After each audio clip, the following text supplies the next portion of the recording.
이제 벌레소년 전문가로 넘어가겠습니다. 깜짝이야. 박지원이 너무 싫어요. 네네, 햇볕준 쨍쨍님 감사합니다. 근데 이 소리는 너무 놀랬어. 벌레소년 전문가, 오늘은 대단원의 막을 내릴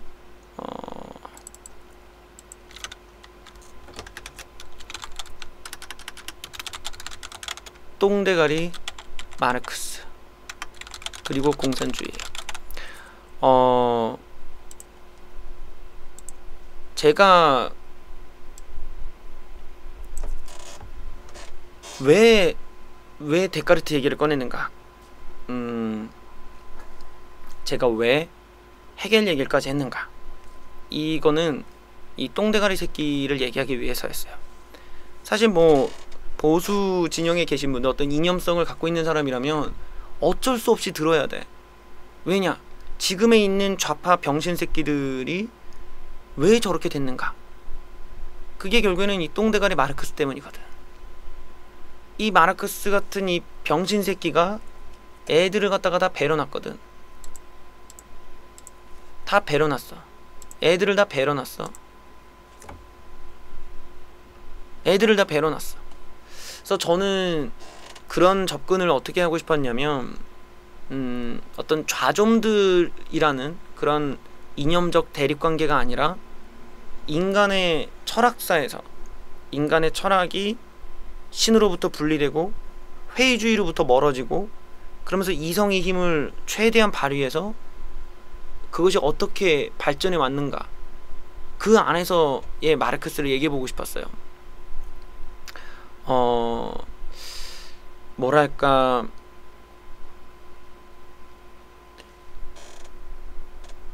그것이 철학과 역사의 만남이기도 하고, 철학과 역사의 만남이 이데올로기를 만드는 거야. 그리고 이 이데올로기의 기능이 미래를 예측한다는 데 있어요. 근데 미래를 예측하는 게 막 어두운 미래를 예측하는 이념이 아니야. 우리가 꼭 봐야 될 거는, 그 이념들은 모두 다 인간들의 행복을 꿈꾼다는 거예요. 인간의 행복을 꿈꾸는 이념을 만들게 되는 거야. 역사와 철학이 만들어서 이념이 나오고, 그 이념이 미래의 인간들에게 행복한 세상을 꿈꾸게 한다는 거죠. 거기서 헤겔이 말하는 거는, 우리가 갖추고 있는 어떤 관념은 크게 세 개가 관념을 갖고 있고, 세계 정신이 인간들을 협조자로서 인간들을 끌고 가면서 어떤 미래의 행복을 꿈꾸며 가. 그 행복한 미래는 자유가 보장되어 있는, 자유가 넓어지는 세상이야. 그게 헤겔이 생각한 미래의 어떤 인간들이 행복하는 세상으로 다다라는 방법이죠. 그 정반합을 거치다 보면 그 끝에는 행복한 무엇인, 자유가 넓어지는 행복한 관념의 세상이 있다는 거야. 그런데 그런 관념론과는 다른 정반대에 있는 그런 철학의 논리가 있죠. 그게 바로 유물론이에요.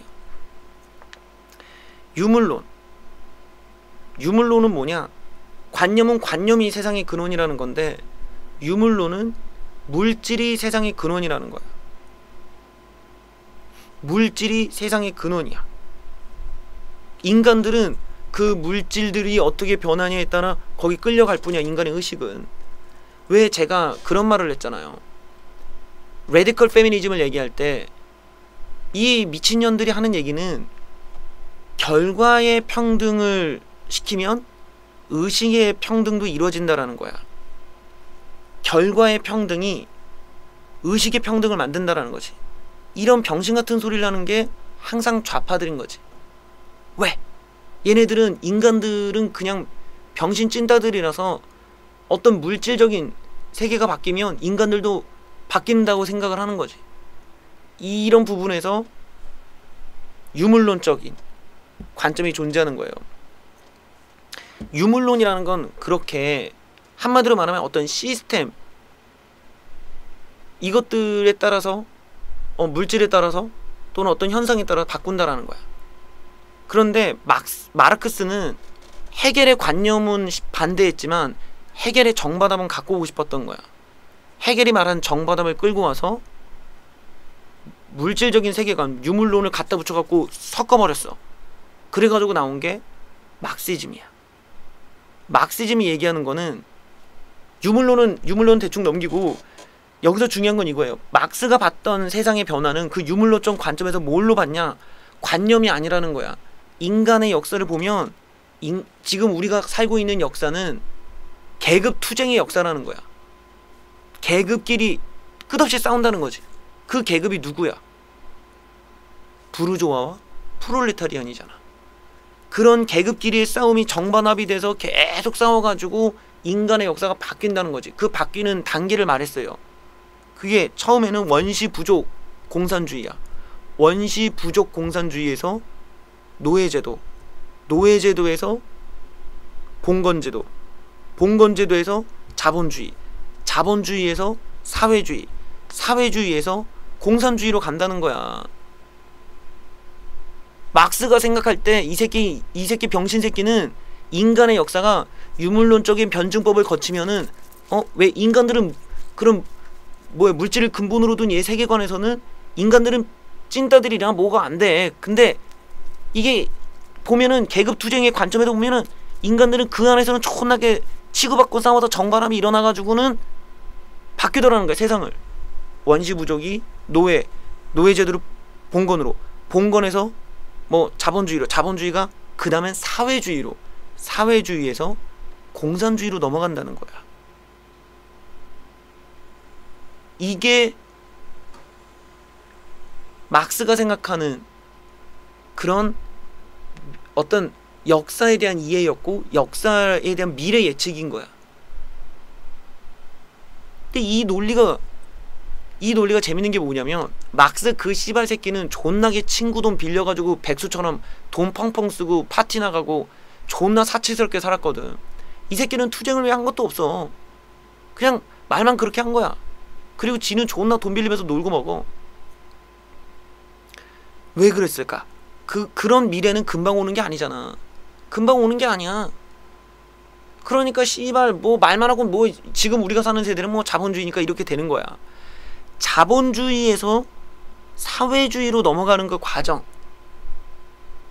요 단계가 이제 지금 우리가 겪고 있는 단계라고 막시스트들은 그렇게 믿는 거죠. 막시즘을 숭배하는 그 또라이 병신 새끼들은 지금 우리가 자본주의에서 사회주의로 넘어가는 단계라고 보는 거야. 그러면 여기서 중요한 게 있죠. 사회주의랑 공산주의가 뭐가 다를까요?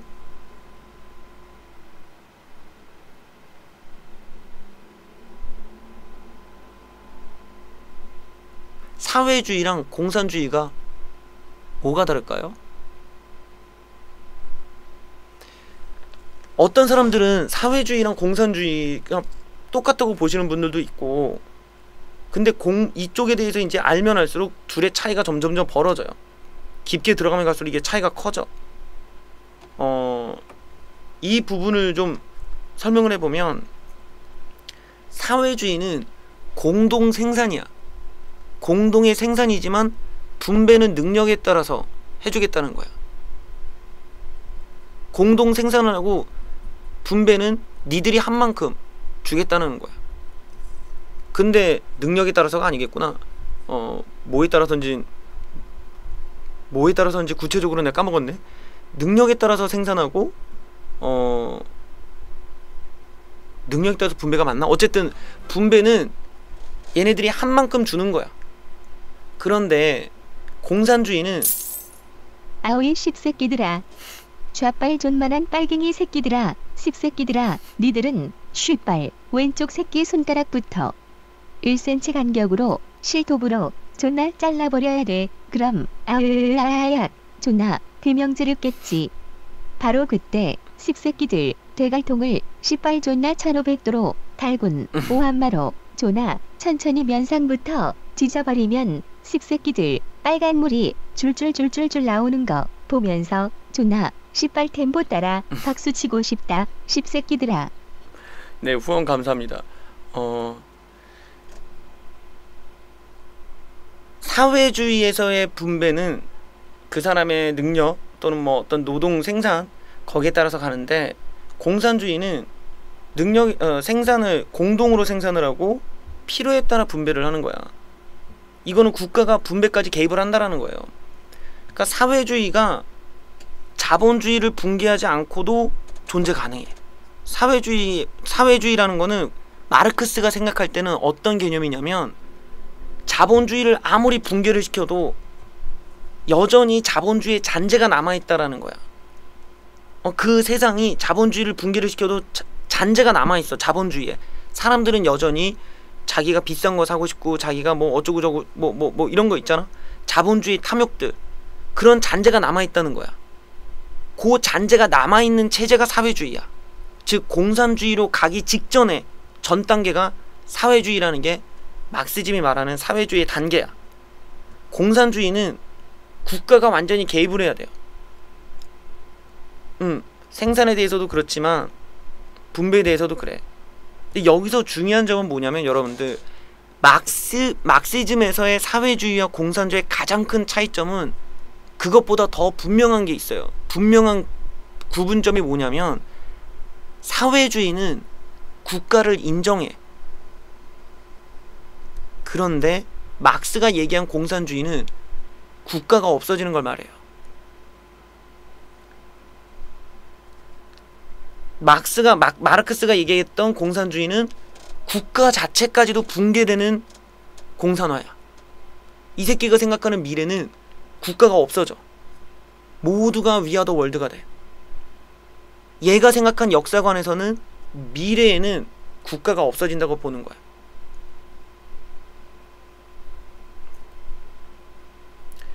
그게 막시즘의 궁극적인 목표라는 거야.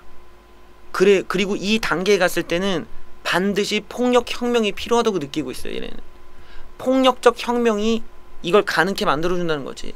그래서 좌좀 새끼들, 이 막시즘에 빠져있는 새끼들이 폭력을 아무렇지 않게 쓰는 거예요. 왜? 혁명을 위해선 일부분의 폭력이 필요하다는 거야.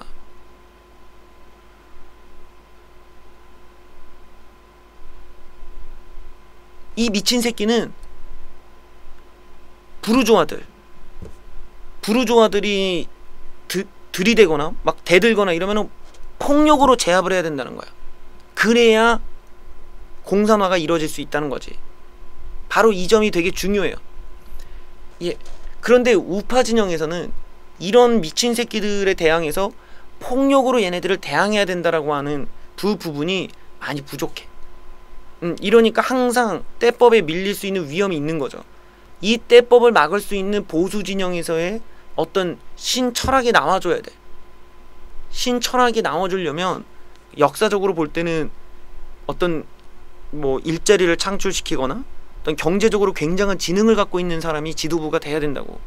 그렇지 않으면 결국 밀려버려. 그거밖에 없어. 근데 이 막스나든지 이 새끼들이 생각하는 인간이 궁극적 행복에 도달하기 위한 그 과정에서는 폭력혁명, 그리고 국가가 없어지는, 그러면서 자본주의의 잔재가 남아있는 공산주의 전 단계의 사회주의를 거쳐서 궁극적으로 인간 모두가 다 행복할 수 있는 공산주의로 간다는 거야. 근데 이 공산주의의 치명적인 약점은 이거죠. 어떤 지도부가, 그러니까 국가를 맡고 있는 자들이 돈 100만원 가지고 7명한테 공평하게 나눌 수 있는 방법 자체가 없단 말이야.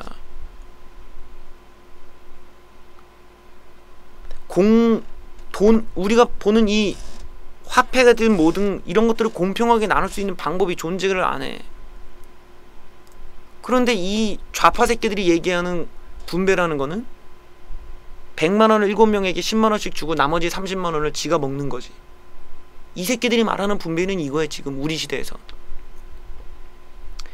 저는 그런 점에서 이 마르크스를 좀 더 우리가 좌파, 좌좀 운동권 뭐 이런 관점이 아니라 아예 그런 새끼들과 분리돼서 원론적으로 이 마르크스라는 새끼가 원래부터 또라이였고 병신 새끼였다라는 것, 얘가 말하는 것들이 어떤 인간의 행복을 꿈꾸면서 만든 논리치고는 굉장히 허접했다라는 것. 그런 가운데서 얘네들이 왜 폭력혁명, 폭력성, 그리고 어떤 사회주의와 공산주의에 대한 이야기도 함께 해보고 싶었어요. 이로써 벌레소년 전문가 철학 필로소피 트릴로지를 맞춰볼까 합니다. 여러분들이 꼭 아셔야 될 거는 철학이라는 것이 과거에는 되게 회의적이기만 했는데 어떤 이성의 힘을 발견할 때 하고 나서부터는 그 이성의 힘으로 인간의 역사를 그리고 그 역사의 미래를 예측을 하고 그 미래는 인간이 궁극적으로 행복한 세상을 꿈꾸면서 그 철학의 사유의 기능을 썼다는 거예요. 그게 어떤 세계 정신을 얘기하던 헤겔에서도 나오는 거고 마르크스에도 그런 게 나와. 미래에 인간이 행복해질 수 있다라는 것. 그런 걸 두지만 그 행복의 과정이 누군가의 불행을 통해서 만들어진다라는 점에서의 어떤 마르크스의 모순점, 그런 병신 같은 것들을 우리가 왜 거부해야 되는지는 그런 이런 원론적인 철학의 깊이에서부터 차이가 있다는 것, 그런 점에서 말씀드리고 싶었습니다. 벌레소년 전문가 똥대가리 마르크스 그리고 공산주의 이 철학 3부작을 마치도록 하겠습니다.